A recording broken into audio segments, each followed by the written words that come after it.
we go. So So, we I going mean, live now, sir. yes, sir. Okay, once again, I'm waiting notification.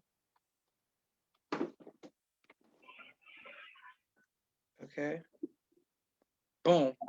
And we are live. I want to thank everyone for tuning in to a very special edition of Off the Record on the People's Podcast.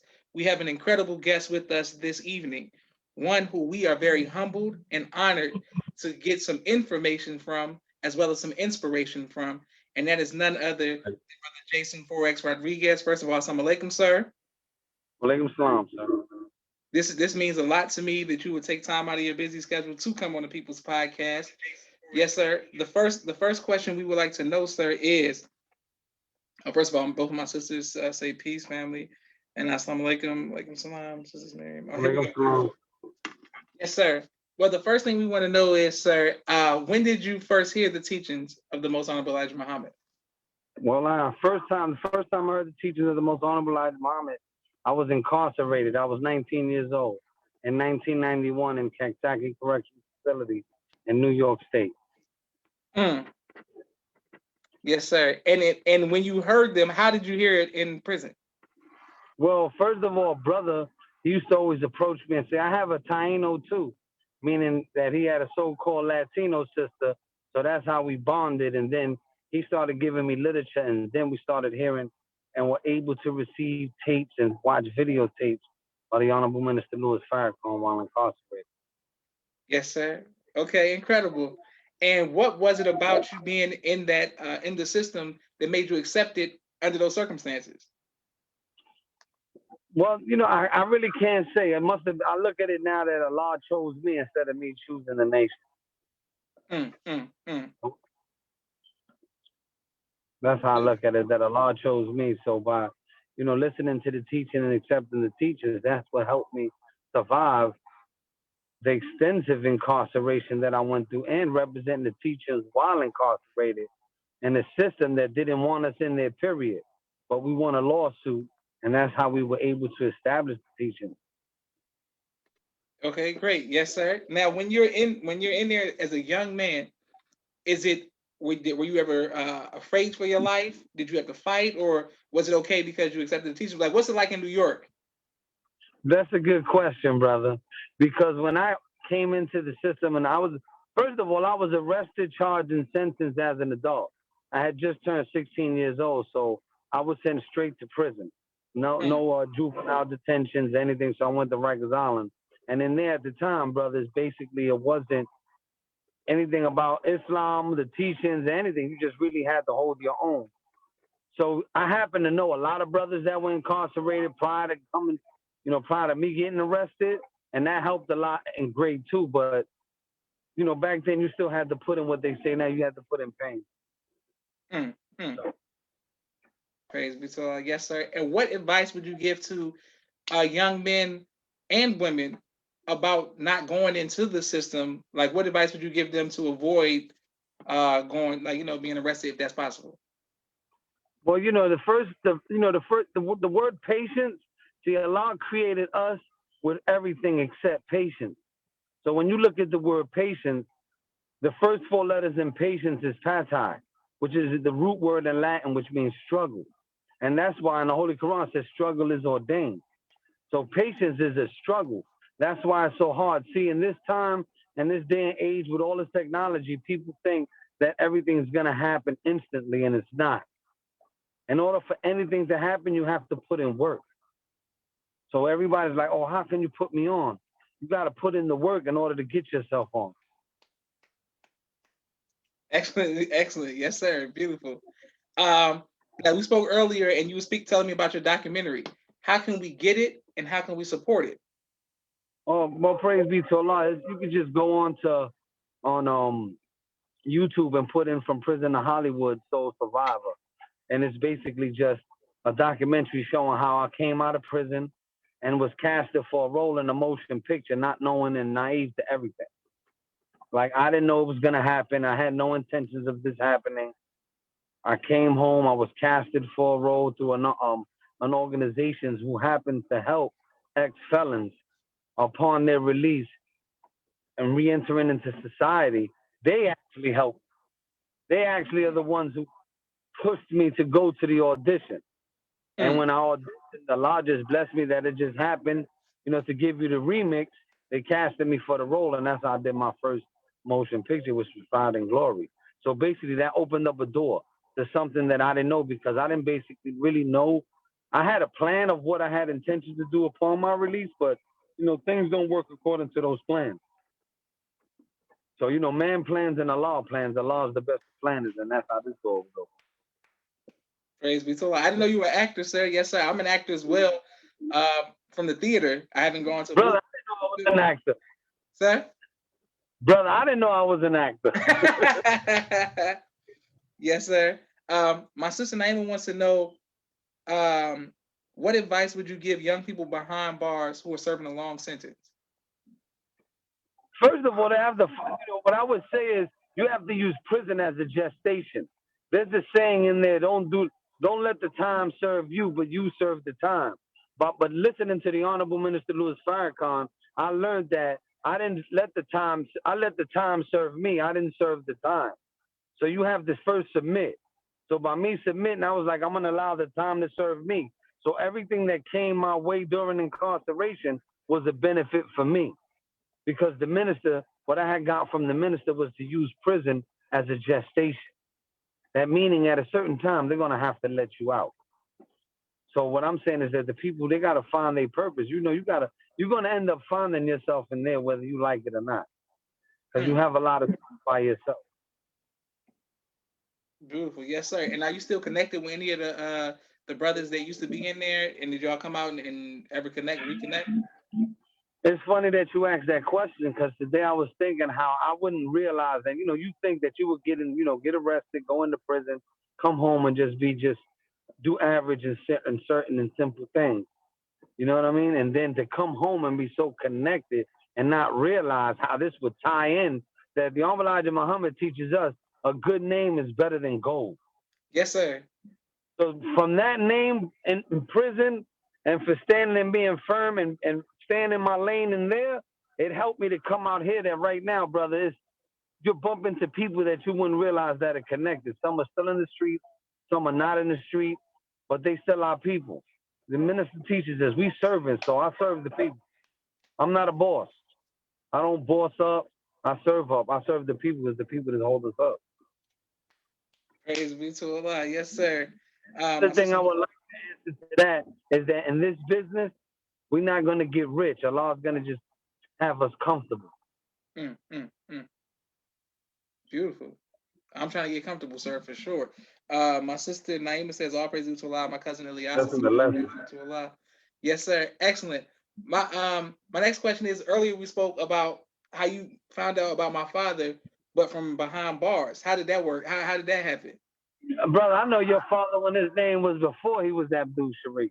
When him and I killed was behind the minister, how they got started all the way from Washington through the final call. The final call.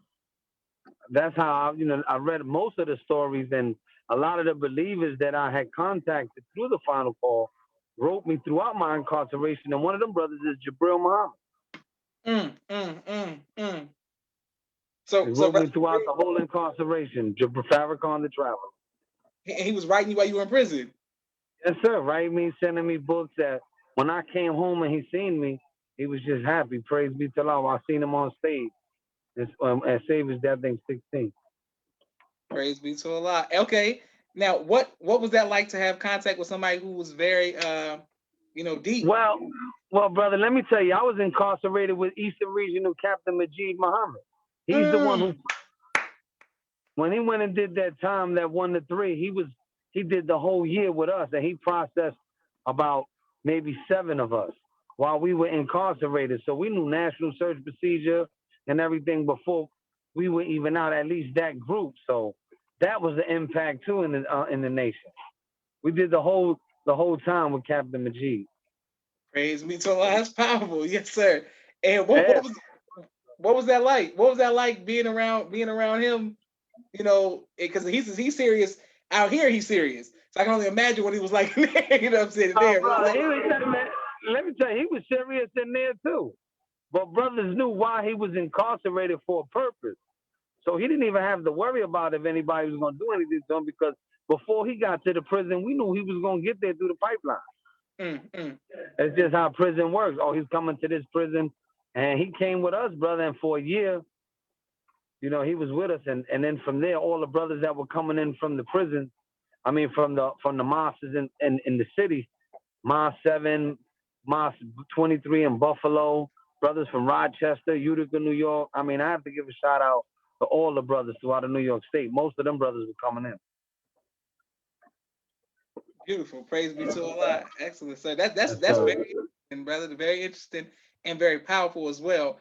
I also wanted to know what was it about the minister that made you see him in a certain light where you thought he was a divine man and not just a motivational speaker?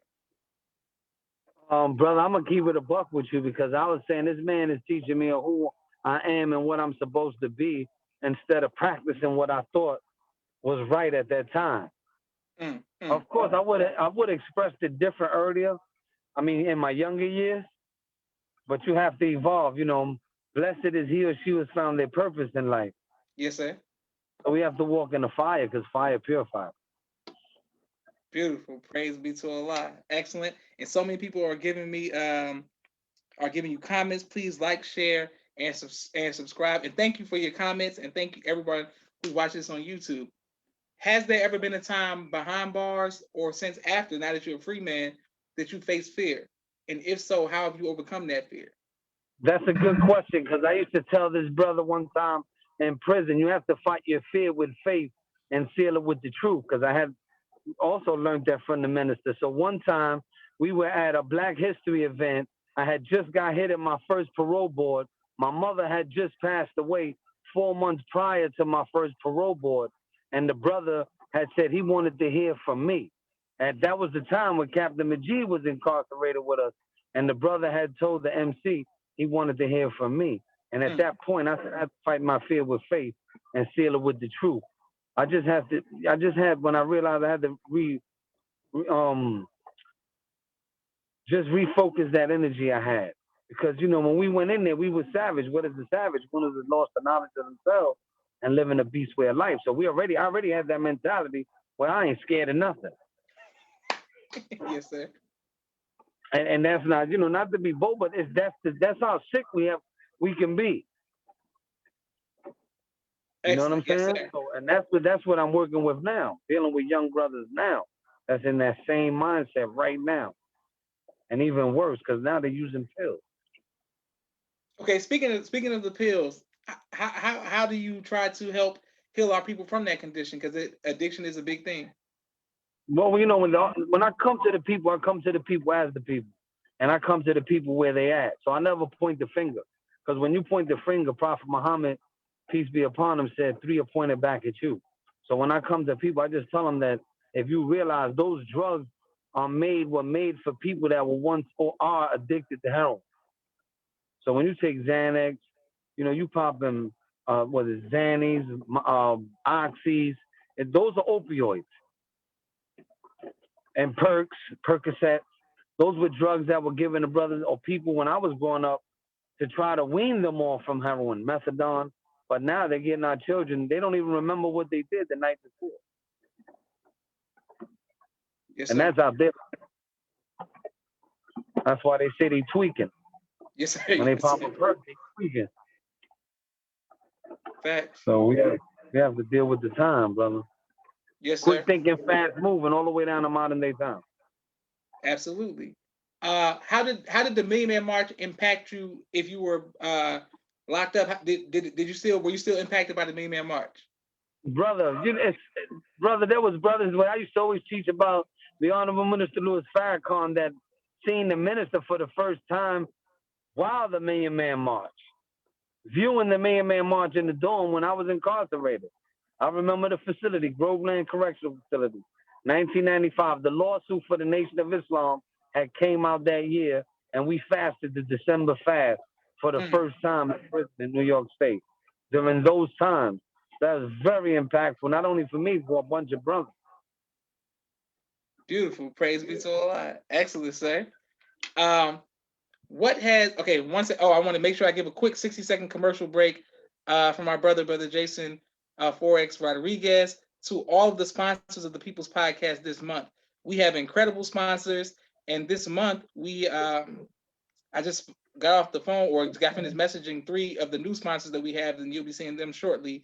Because the People's Podcast, we keep going because of you all. If you all like to make a sponsorship or be a donor, please cash at the People's Podcast. And thank you very much for all people who anonymously share. My brother Rashad, Street Premier Media Production. He has a 4K camera. He has a drone. He does television and film editing. And he also was the plug for this interview. Thank you very much, brother Rashad. My sister Miriam, ABC I Love Me, children's book and coloring book, both of which are on Amazon.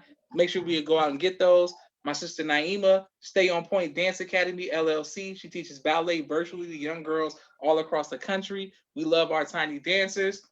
The MTS Car Bros, any make, any model, any year, out of Los Angeles, California, 30 to 50% off. Let's make sure we go and get that and support those brothers.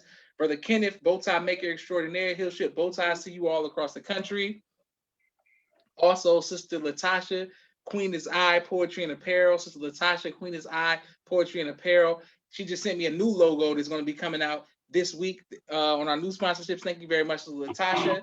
Sister Kanika, Yakub, CBD Mom Corporation. She does CBD infused health and healing creams. Thank you very much.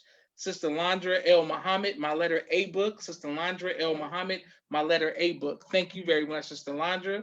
Dr. Henry M. Carter, King Henry's Turkey Legs, right here in Atlanta, Georgia. Brother Rashad Muhammad, COVID-19 disinfecting cleaning services out of Chicago, Illinois. My father's book, A Soldier in the Movement of Christ, AbdulSharif.com. And last but not least, my 2 books, Cleopatra, which is a children's book, and No Father, No Excuse. Both can be found on Amazon. Right back to our brother Jason Forex Rodriguez. Well, praise be to Allah. That's good stuff there, bro. Praise be to Allah. Yes, sir. My next question is, what has been your greatest trial in life, and how have you overcome it, sir? Well, brother, you know, most of the people that know me know I'm a jovial person despite what I've been through. You know, I just don't hold on to things. I just keep it moving. So the God came in my life, man. He came by himself. So when he came by himself, I just lived like he told us to live. That's like what you said. It says, you know, luxury, money, good homes, and friendships are all walks of life. I just do. I'm very simplistic. Praise be to Allah. So I just keep it simple, and I just strive. And to be a lot of things, I just overcome. I just don't quit. I mean, I made it this far. I'm just, praise be to Allah. You know, like one brother told me, I didn't know how you would survive, but you just held on, and I'm holding on to the rope. So that's my success. Yes, sir. Yes, sir. Beautiful, definitely, sir. That's a fact. What has been your greatest joy in life? Meeting the Honorable Minister Louis Farrakhan. Because I never would imagine that I would sit on stage and meet the minister, coming right from prison, and getting right words and guidance from him. So that's, to me, like I tell brothers, I'm good. My to-do list is I'm living regardless, but I done met the leader. I'm good. I done met the minister. Praise be to Allah. And what was that? What was that like, sir, when you met the minister? Both times it was great experience, man. The minister, we just shared some great words. He just smiled and looked at me, and the people that were introducing me and the work that we were doing together, it was just great. Both times. You know, I have to give a shout out to Nikki Eagle Eyes and Sister Yanazda, they both took me to the minister.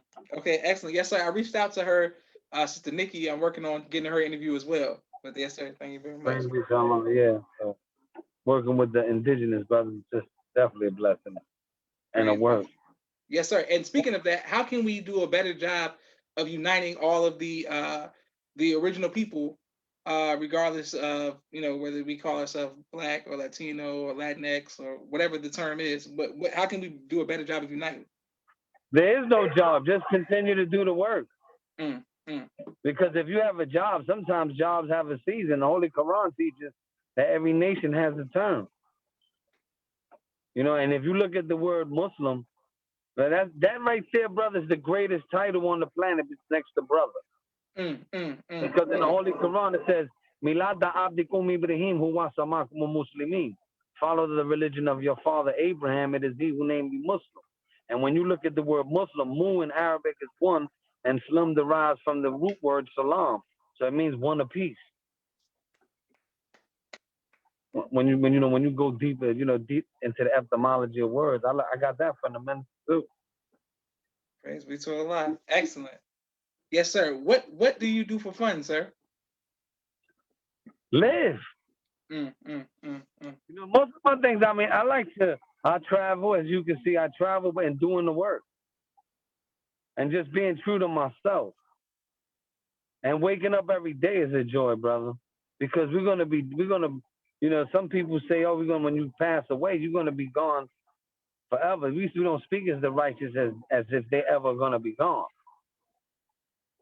But physically, we might be here shorter than we're here spiritually.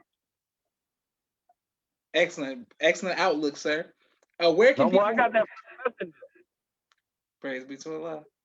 Yes, sir. Live as you're going to be here 1,000 years, but be ready to go tomorrow.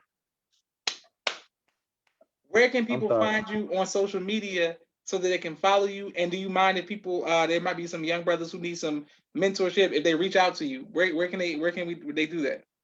You can reach out to me. I have my Instagram is Jaypo, JAYPO183. You can hit me. You can DM. My website is Jaypo, JAY-PO.com. It's like a minus sign. And you can reach me there.